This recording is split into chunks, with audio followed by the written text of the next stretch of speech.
I had just been reborn as the brainless villain in some generic paperback thriller when the Ice Queen heiress, my fiancée, showed up at my door.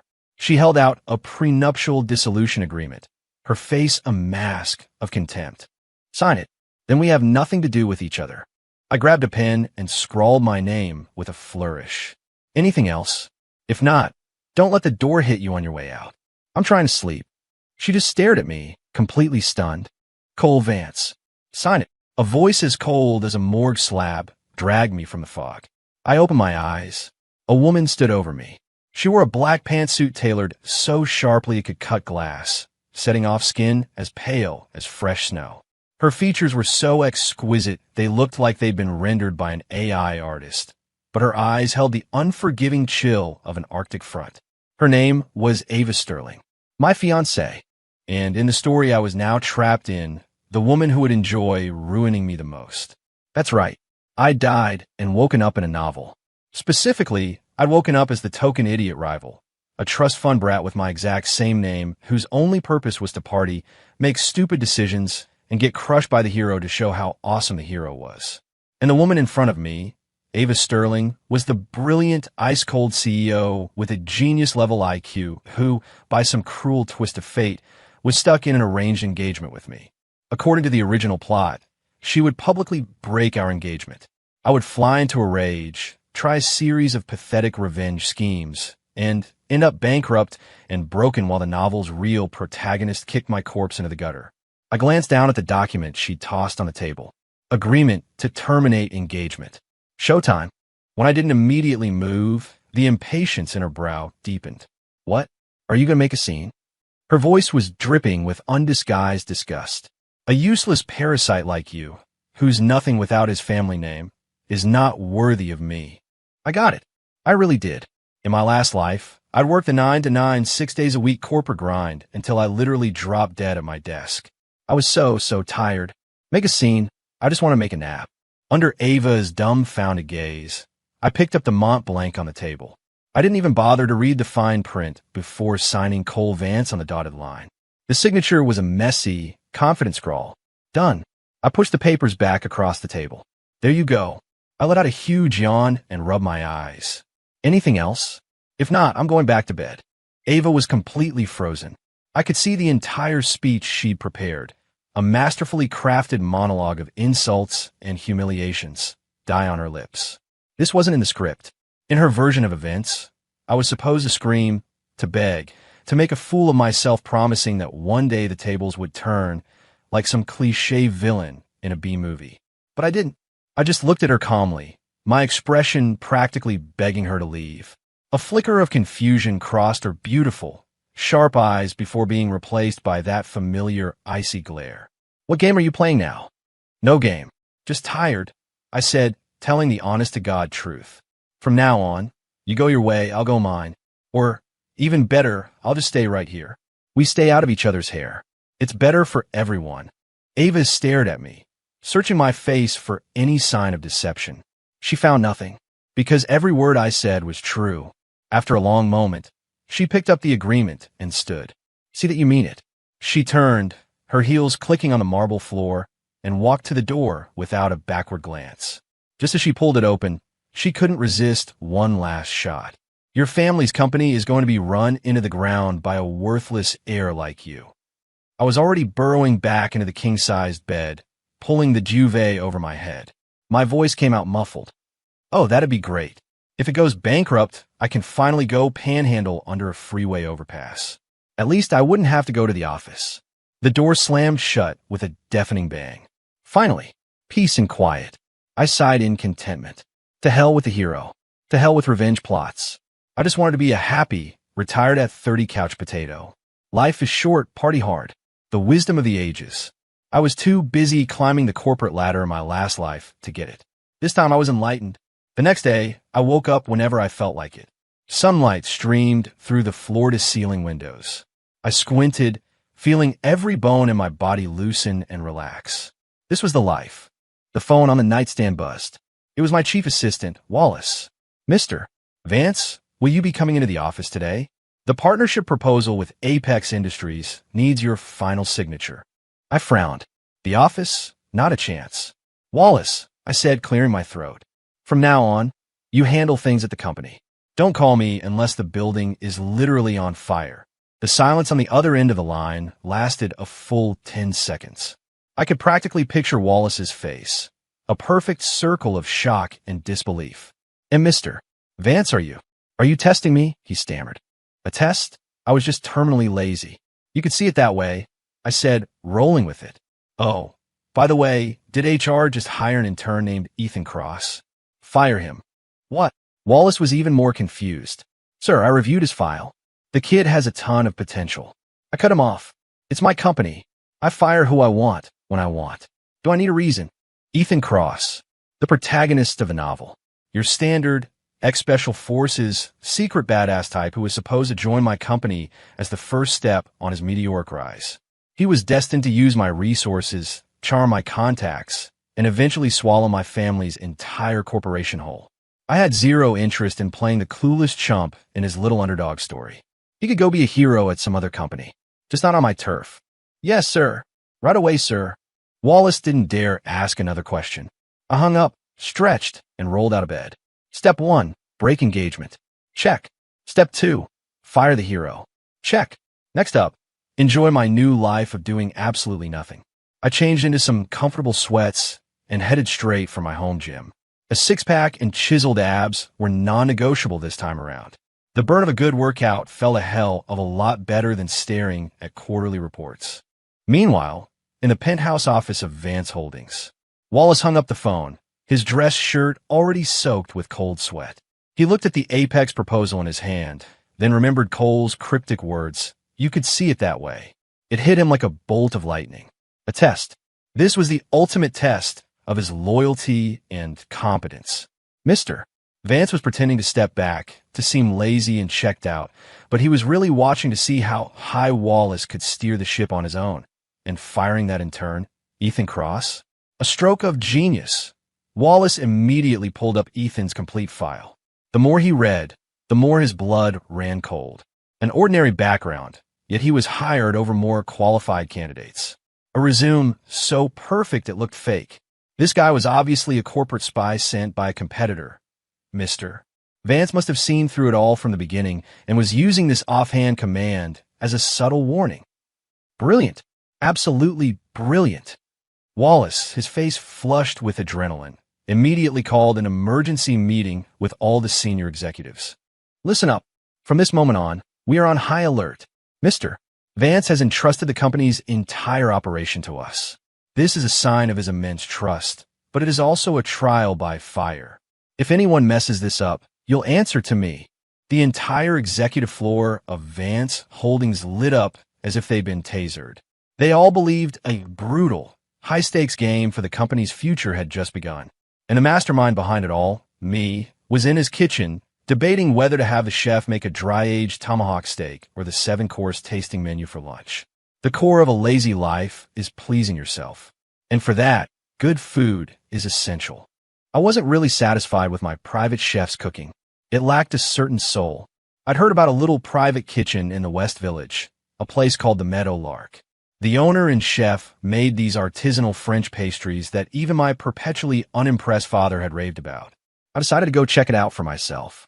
The Meadow Lark was tucked away on a quiet, tree-lined street. It had a classic brownstone facade with a few bamboo planters by the door, giving it a touch of serene elegance. I pushed the door open and was greeted by the faint, sweet scent of lavender. A small, cozy courtyard was decorated in a warm, chic style. A young woman in a simple linen dress was sitting at a stone table, her head bowed in concentration as she meticulously carved a piece of melon into the shape of a flower. Sunlight filtered through the ivy-covered trellis above, casting a soft halo around her. She heard the door and looked up. Our eyes met. I'll admit it, my heart did a little stutter step. The woman was stunning, with bright eyes and a gentle, tranquil aura, like a line from a half-forgotten poem. This was Clara Meadows, the owner. Hello, do you have a reservation? Her voice was as soft and warm as a freshly baked pastry. No, first time. Just wanted to see what all the fuss was about. I pulled out the chair opposite her and sat down. She gave a small smile, set down her melon carving, and poured me a cup of tea. We don't have a menu here. Tell me what you're in the mood for, and if I know how to make it, I will. Then just make me whatever you do best. I couldn't be bothered to think. She nodded and disappeared into the kitchen. A few minutes later, a man stumbled in, reeking of booze and flanked by two guys who looked like they moonlighted as refrigerators. Clara, get out here. Stop playing hard to get. I'm booking out your whole restaurant today.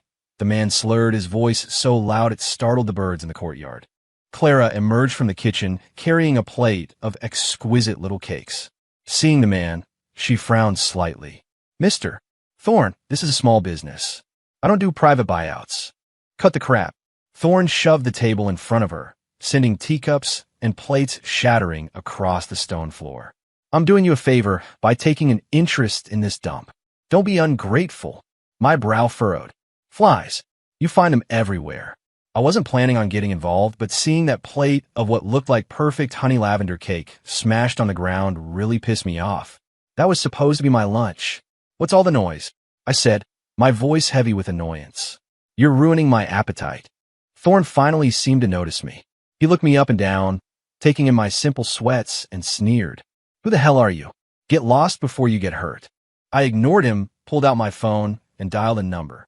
Hey, Wallace. There's a company, Thorne Construction, based downtown. I don't like its owner. Make him disappear. Wallace paused for a second on the other end. Then his voice became electric with excitement. Understood, Mr. Vance. Mission accepted. I hung up and raised an eyebrow at Thorne. You have 3 minutes to get out of my sight. Thorne looked at me like I'd just told the funniest joke in the world. He pointed a fat finger at me and roared with laughter. Ha ha. Who the hell do you think you are? You think one phone call is going to make me? His laughter died in his throat. His phone was ringing. He answered it.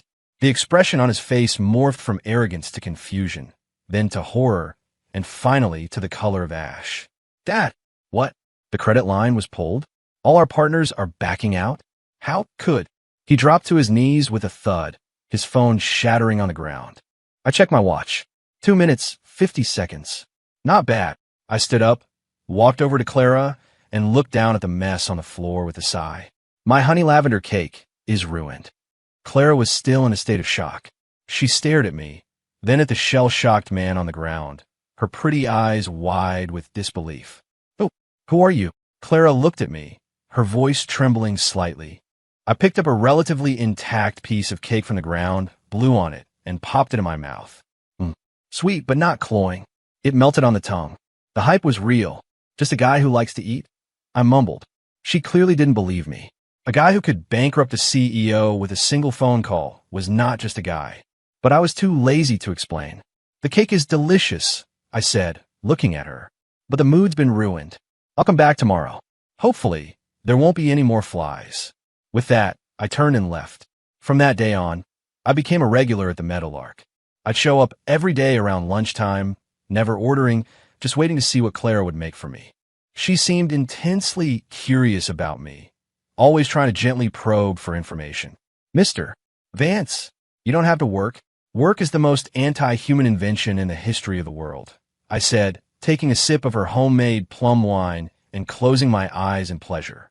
My absurd philosophy made her laugh, her eyes curving into little crescent moons. So what do you do all day? Gym, eat, make wine, sleep. I took her on a tour of my wine cellar, which was less a cellar and more a professional microdistillery, filled with bottles of whiskey, brandies, and fruit liqueurs I'd made myself. She looked at the rows of clay jugs and oak barrels, each labeled with a year and a name, her eyes sparkling. You seem to know how to do everything. You got to learn a few things if you want to live comfortably. She seemed to agree with me and started sharing things about her own life. She told me she'd loved being in the kitchen since she was a little girl, that she loved the magic of turning simple ingredients into something delicious. She told me her parents were happily married, that she was a total homebody, and that she'd opened a restaurant just to be closer to her family. We got along incredibly well. One day, she brought out a plate of freshly baked peach tarts, her cheeks flushed.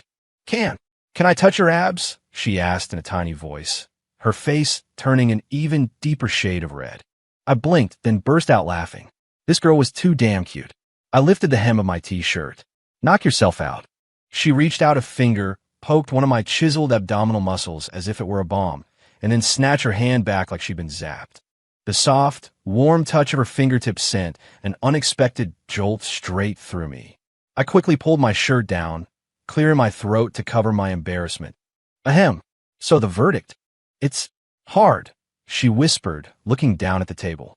The atmosphere in the little courtyard suddenly became charged with something new. I realized I was starting to like coming here more and more, not just for the food, but for the girl whose smile was sweeter than any dessert she could ever make. She was like a ray of sunlight that had unexpectedly broken through the quiet, gray haze of my lazy existence, and she was warm and wonderful. While my life was all sunshine and pastries, someone else's was verging on a nervous breakdown. That someone was my ex-fiancée, Ava Sterling. Ever since I'd nonchalantly signed her agreement, she'd been convinced I was plotting some kind of massive revenge. She had people tracking my movements. The reports she got back were, Mr. Vance went to the gym this morning, then to a private kitchen in the West Village for the afternoon. In the evening, he went home and went to sleep. Mr. Vance went to the stables this morning, then to that same restaurant in the West Village. In the evening, he went home and went to sleep. Mr. Vance stayed home and distilled gin this morning, then went to the restaurant in the West Village. In the evening, he went home and went to sleep. Ava listened to her assistant's daily reports, her elegant eyebrows knitted in a knot of confusion. Is that really all he does? Nothing. That's it, Ms. Sterling. And also, the assistant's expression was strange. Also, Vance Holdings' stock has been steadily climbing. Ava's face went rigid. What did you say? Her assistant handed her tablet. On the screen, the stock chart for Vance Holdings was a beautiful, soaring red line, shooting upwards like a rocket. Below, it was a trending news headline. Vance Holdings Scion Coal Vance pioneers hands-off management style. Market confidence soars to unprecedented heights. The article was full of financial analysts pontificating about how my delegation and detached oversight was actually the most brilliant management philosophy, a sign of absolute confidence in my team. Someone had even started a viral hashtag, Does Cole Even Get Up, which had somehow racked up over 100 million impressions. The comments were a sea of memes. Every day Cole Vance sleeps in, my portfolio goes up. What kind of dark magic is this? For the love of God, don't wake him up. Let the man sleep. My 401k depends on it. This is the ultimate power move. He's so in control of the world that he can just nap all day. Ava stared at the absurd comments, a vein throbbing in her temple. What was any of this? A good-for-nothing degenerate was suddenly being hailed as a business prodigy. For being lazy. Had the entire world gone insane? She didn't believe it. She was certain there was a massive conspiracy hiding beneath the surface. Cole Vance, what are you planning? For the first time in her life, she began to doubt her own judgment. The man she had looked down on since childhood had, when she wasn't looking, transformed into an enigma she couldn't begin to solve. And this feeling of not being in control was driving her crazy. Ava's frustration soon escalated to pure rage. The cause was a parcel of land on the west side. Both Sterling Corp and Vance Holdings wanted it for a new flagship commercial development. Ava had been preparing her bid for months. She was determined to win. One day, Wallace called me again. Mr. Vance, Sterling Corp just raised their bid by 20%. Should we counter? I was in the middle of helping Clara research a historical recipe for a dessert called snow cream, my hands covered in milk and powdered sugar. I wedged the phone between my shoulder and my ear. What land? Oh, the West Side plot, I said vaguely. I sort of remembered it. In the novel, this was the deal that cemented Ava's reputation as a titan of industry. My character, the fool, had made an embarrassing scene at the auction and became a laughingstock. But I couldn't care less about the land now. Nah, let her have it. I licked some sugar off my finger. It was pretty good. I can't be bothered to fight her for it. Wallace went silent on the other end again. I expected him to argue, but instead he spoke with a tone of near-religious reverence. Mr. Vance, I understand. This feint, a bait and switch of the highest order. It's brilliant. I was like, what the hell are you talking about? Don't you worry, sir. I know exactly what to do. He hung up, practically vibrating with excitement. I stared at my phone, completely baffled. Was Wallace under too much stress? Was his brain finally melting? I didn't give it another thought and went back to my dessert research with Clara. 2 days later, Ava Sterling successfully acquired the West Side property for 30% over her initial budget. At the celebration party, everyone congratulated her on putting Vance Holdings in its place. Ava held her champagne flute, her expression neutral, but a hint of triumph glittered in her eyes. Beating Cole Vance, even this new, bizarre version of him, gave her a satisfying sense of vindication. Just then, her assistant burst into the room, his face pale as a ghost. "Ms. Sterling, bad news. The city just released its new zoning plans for the land we just bought. They're building a massive waste incineration plant right next to it." Clang! The champagne flute slipped from Ava's hand and shattered on the floor. The entire room went silent. Everyone knew what that meant. She had paid a fortune for a piece of land next to a giant garbage dump. Sterling Corp was going to lose a catastrophic amount of money. At that exact moment, a news alert broke. Vance Holdings had acquired the nearly bankrupt Apex Industries at a rock-bottom price, securing their most valuable asset, exclusive operating rights to the city's primary shipping port. A port which just happened to be the centerpiece of the governor's newly announced free trade zone. Vance Holdings' stock doubled overnight. Wallace stood at the press conference, looking like a conquering hero. When a reporter asked him about their strategy, he just smiled mysteriously. Everything is proceeding according to Mr. Vance's master plan. The West Side property was nothing more than a smokescreen. Our true target was always something much bigger. Ava, standing alone in her empty victory party next to a metaphorical garbage fire, watched this on a nearby screen and nearly coughed up blood. She finally understood Wallace's bait and switch comment. Cole Vance. He had played her. He knew about the city's plans for the West Side property from the very beginning. He deliberately feigned weakness, letting her win the bidding war at an inflated price, just to drain her capital so he could sweep in and acquire Apex. The man, his strategic mind, was terrifyingly deep.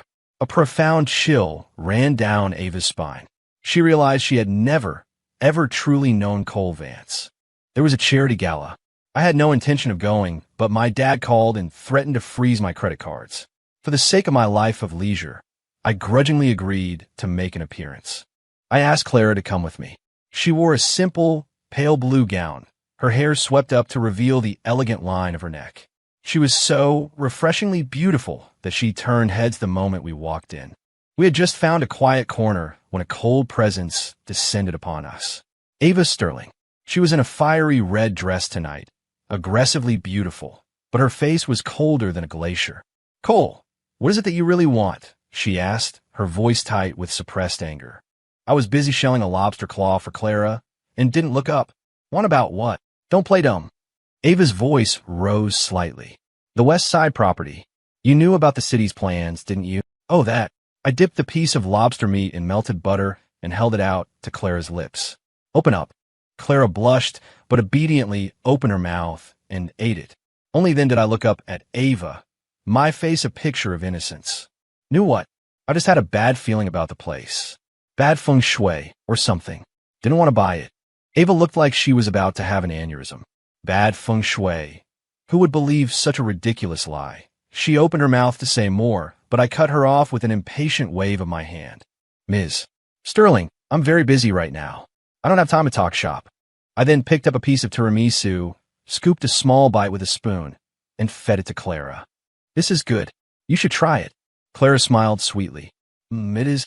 The two of us continued our little world of two, completely ignoring Ava, making her look like a third wheel at her own execution. The surrounding guests were stunned. Everyone knew Ava Sterling was the untouchable ice queen, the center of attention wherever she went. And now, Cole Vance was publicly snubbing her for some unknown woman who had come out of nowhere. The blatant double standard was staggering. Ava's face went from white to red and back again. She had never been so humiliated in her entire life. Being ignored was infinitely worse than being insulted. She stared at me, then at the smiling Clara by my side, her expression a complex storm of emotions. Once upon a time, that spot next to me had belonged to her, but she had always considered it beneath her to stand there. She had always thought I was unworthy of her. But now someone else stood there, a seemingly ordinary woman, yet one he treated with such unabashed tenderness. An emotion she had never felt before, something called jealousy, began to take root in her heart for the very first time. Cole, you're going to regret this. She threw the weak, pathetic line at me and turned, practically fleeing the scene. I watched her go and shrugged. Regret? My only regret was that this lobster wasn't big enough for Clara to have all to herself. After the gala, Clara and I were heading home. As we reached the parking garage, a group of greasy-looking thugs suddenly surrounded us, their eyes fixed on Clara. You Clara Meadows? Stealing business from our boss, huh? You got a death wish? The one with bleached hair sneered, stepping forward to grab her. My eyes went cold. I moved Clara behind me. She's with me. You have a problem with that? The thugs obviously didn't know who I was. Look at this pretty boy, playing the hero. Let's take care of him, too. I sighed. Why do people always have to force my hand? I just want to live a quiet life. I slipped off my tuxedo jacket and handed it to Clara. Close your eyes and cover your ears. But she shook her head, grabbing my arm. Her gaze was steady. I'm not scared. I smiled. All right then, let's show you your man can do more than just eat. The next 60 seconds were not pretty. I didn't use any fancy moves, just simple, direct applications of fists and knees to faces and ribs. A minute later, the thugs were all on the ground, groaning and unable to get up. I dusted off my hands and put my jacket back on as if I'd just shooed away some flies. I took Clara's hand to leave, but she stopped, pulled a pack of wet wipes from her purse, and began to gently clean the dust from my knuckles. Her touch was light, tender. Are you hurt? She asked, looking up at me, her eyes filled with worry. I shook my head, a warmth spreading through my chest. I'm fine. Who were they? Why would they come after me? She asked. I thought about it. Probably retaliation from that Thorn guy I'd bankrupted. No, wait. He was likely too busy drowning in debt to orchestrate this. It must have been one of her business competitors. Just some idiots who don't know who they're messing with. I took out my phone and called Wallace again. Find out who's been causing trouble for the Meadowlark recently. Once you have a name, you know what to do. Yes, Mr. Vance. Wallace's voice was, as always, brimming with manic energy. I hung up and found Clara just watching me. Cole, she said softly, it seems like you can solve anything. That's because I don't want anything to interrupt our meals, I said, pinching her cheek with a grin. She blinked, then a beautiful smile spread across her face. She stood on her tiptoes and gave me a quick, soft kiss on the cheek. Thank you. That kiss was sweeter than any dessert. I looked into her sparkling eyes and suddenly thought that maybe, just maybe, getting up and stretching my legs once in a while wasn't so bad if it was to protect this. After the parking garage incident, my top executives seemed to collectively level up. They decided that protecting the future Mrs. Vance was a top priority, more critical than closing a billion-dollar deal. And so began a ridiculous internal competition to see who could be Clara's best bodyguard. Wallace, my chief assistant, moved with ruthless efficiency. He bought the brownstone next to the Meadowlark and converted it into a 24/7 community security office.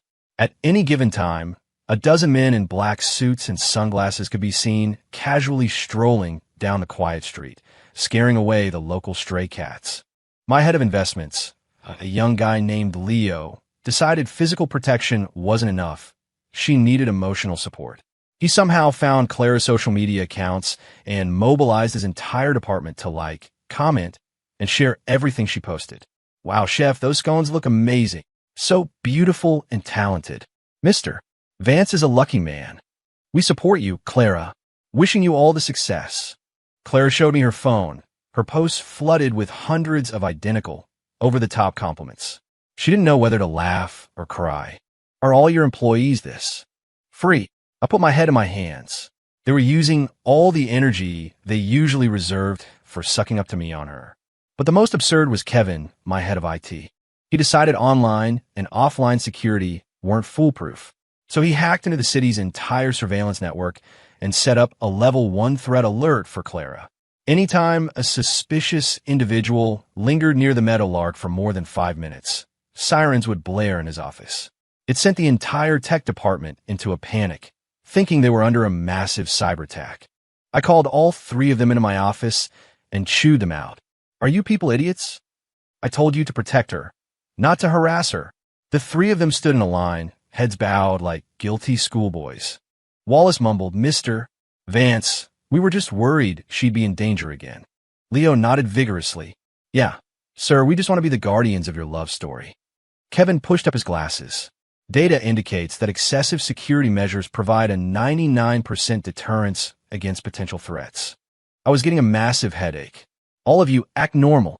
If I see any more of this nonsense, I'm transferring you all to our research division in Antarctica to study how penguins relax."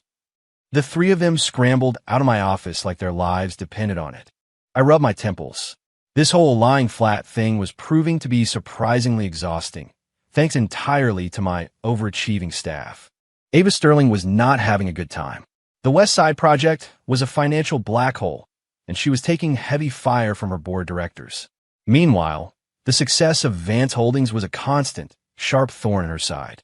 She began investigating me obsessively. She refused to believe a person could change so dramatically overnight. She looked into my every move for the past few months, every person I had interacted with, and she discovered a fact that made no sense to her. I had fired an intern named Ethan Cross. From her perspective, Ethan was a diamond in the rough, clean background, exceptional skills, a future star. She had even considered poaching him for Sterling Corp, but I had fired him without a second thought. She also found that the timing of my Apex acquisition was so perfect, it was as if I could see the future. And the woman by my side, Clara Meadows, came from a perfectly normal, middle-class family. There was nothing special about her background, yet I doted on her. None of it added up. It was all deeply strange. One day, as if guided by some unseen force, she drove to that quiet little street in the West Village. She didn't get out of the car. She just watched from distance. She saw me, wearing an apron, clumsily helping Clara shell peas. She saw Clara laugh and wipe a smudge of flour from my cheek, and saw me lean in and steal a kiss. She saw the two of us sitting in the courtyard, each with a steaming bowl of homemade chicken noodle soup, eating with simple, unadulterated contentment. The sun shone down on them, warm and peaceful. It was a side of me she had never seen. Relaxed, gentle, even a little goofy. Ava's hands tightened on the steering wheel. She had always thought of me as a vine, clinging to her for support, unable to survive on my own. Only now did she realize I wasn't a vine. I was a towering oak tree, and she had been the one to walk away from its shade. A strange, sharp ache pricked at her heart. She supposed this was what regret felt like. Arthur Covington, a titan of industry and one of my father's oldest friends, had been watching Vance Holdings with great interest. Today, he invited me for tea. "Cole, my boy, your recent moves have been a real eye-opener for this old man," Arthur said, taking a sip of tea and smiling at me. I waved a dismissive hand. "You're too kind, Mr. Covington. I'm just winging it." "Winging it," he chuckled. "Your winging it has run that Sterling girl ragged. That West Side feint was a beautiful piece of work." I said nothing. "Fine. Believe what you want.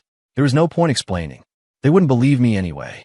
"This hands-off philosophy of yours aligns perfectly with the Taoist masters," Arthur continued. "The greatest sound is silence. The greatest form has no shape. A true leader governs by appearing to do nothing. You don't make a move until it's the final, decisive one." The corner of my mouth twitched. "Mr. Covington, you have a serious misunderstanding of my character. I'm really just lazy. My firm has a new green energy project we're launching. We'd like to partner with Vance Holdings. Would you be interested?" Arthur finally got to the point. Before I could even speak, Wallace shot up from his seat beside me, trembling with excitement. Covington Industries was one of the biggest players in the country. Ava Sterling had spent months trying to get a meeting with Arthur and failed. And now, he was coming to us, offering partnership. This was a monumental opportunity. I looked at Wallace, then at Arthur's expectant face, and sighed. "Mr. Covington, you can work out the details with Wallace. I only have one condition." "Name it. Don't let it interfere with me picking up my girlfriend from work in the afternoon." The room went dead silent. Arthur stared at me for 3 full seconds, then erupted in a booming, hearty laugh. "Excellent. I love it. A man who has his priorities straight." He clapped me on the shoulder. "The project is yours. You've got more sense than your old man ever did, kid." When the news broke, the entire business world was stunned. Vance Holdings and Covington Industries announced strategic partnership in landmark deal. When Ava Sterling saw the headline in her office, the room seemed to spin. She had poured countless hours and resources into courting a man that Cole Vance had won over simply by wanting to pick up his girlfriend. How? Why? What was happening to the world? For the first time, she began to question the unwavering business principles she had built her life on. Was it possible that all her hard work and strategic maneuvering was less effective than picking your girlfriend up from work? Clara started an Instagram live stream recently, teaching people how to make simple pastries. Her gentle personality and soothing voice quickly earned her a lot of followers. During her stream one day, the comments started getting out of hand. "You're so pretty. Do you have a boyfriend? I heard you're dating Cole Vance from Vance Holdings. Is that true? No way. Why would a guy like Cole Vance be with some baker?" Yeah, she's probably just making it up for clout. Clara looked at the scrolling comments, flustered and unsure what to do. I was in the background, sneaking one of the custard tarts she just made. Seeing her distress, I walked right into the camera frame. I wiped a crumb from the corner of my mouth and grinned at the camera. Who says I wouldn't be with her? My girlfriend is the best thing that's ever happened to me. If anyone's reaching, it's me. The comments section instantly exploded. OMG, it's him. It's Cole Vance. Aha, I'm dead. This is the cutest thing I've ever seen. The man from Does Cole Even Get Up has spoken, and he said he's the one who's lucky. This is the most epic relationship confirmation of all time. I can't handle it. I ignored the digital meltdown and took the piping bag from Clara's hand. I looked straight at the camera.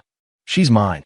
If I ever see anyone say a single bad word about her online again, I promise you, the rats will chew through your internet cable by morning.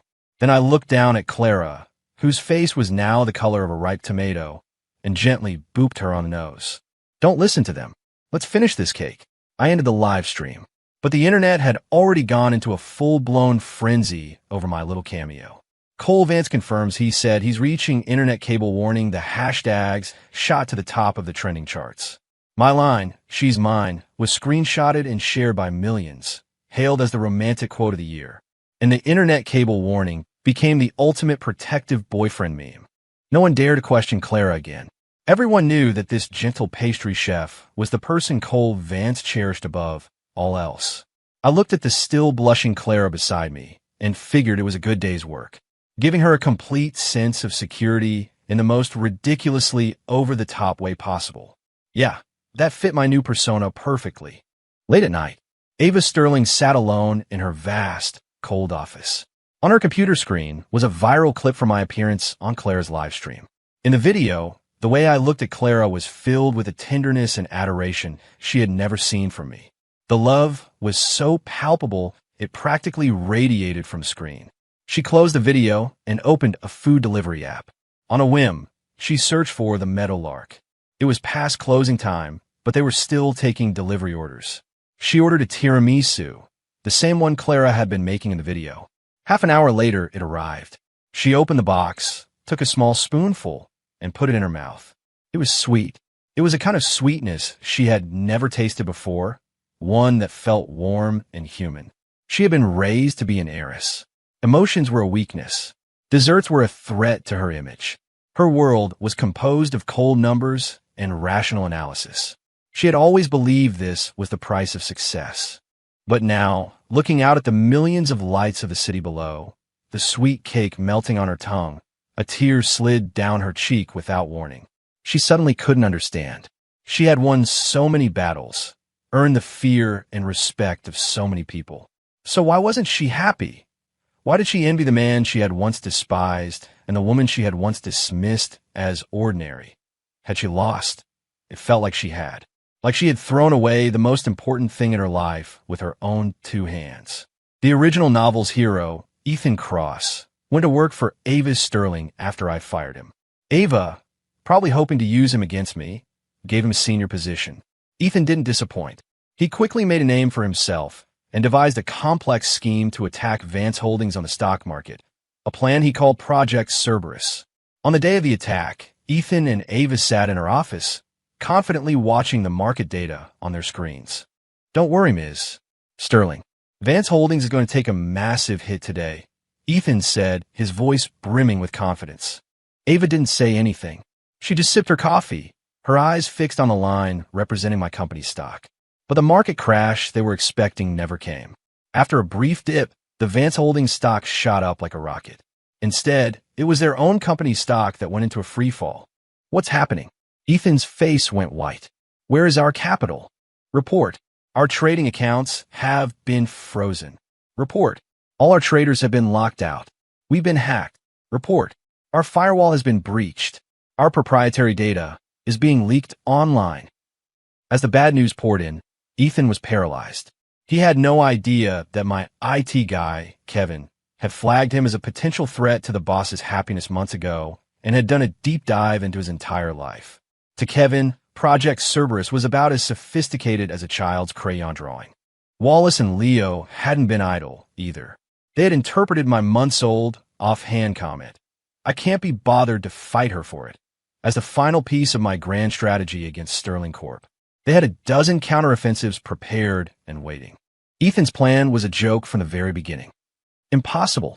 This is impossible. Ethan collapsed into his chair, his face ashen.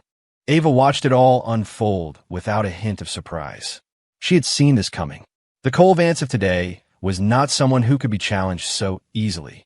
She stood up, walked over to Ethan, and spoke in an icy voice. You're fired. Without a second glance at the genius she had once placed her hopes in, she walked out of the office. She knew that this war, her desperate attempt to win back some ground, was over. She had lost, utterly and completely. I was on a private island in the South Pacific. Sun, sand, waves, and a custom cocktail I just made for Clara. Perfection. Clara was resting her head on my lap, the sea breeze toying with her hair. Can we just live like this forever? She asked, looking up at me. Of course, I said, kissing her forehead. My only life goal is to lie here and do nothing with you. She smiled, a picture of pure happiness. My phone rang, ruining the moment. It was Wallace. Mr. Vance, we did it. We completely crushed Ethan Cross's plan, and in the chaos, we acquired a 15% stake in Sterling Corp. We're their largest outside shareholder now. Wallace's voice was so excited he was practically screaming. Oh, I said, unimpressed. Ms. Sterling, she seems to be taking it hard. I heard she's locked herself in her office all day, Wallace added. Not my problem. I hung up and put my phone on silent. Nothing in the world was more important than my wife's nap. I looked down at Clara, who had already drifted off to sleep in my arms, and gently brushed a strand of hair from her face.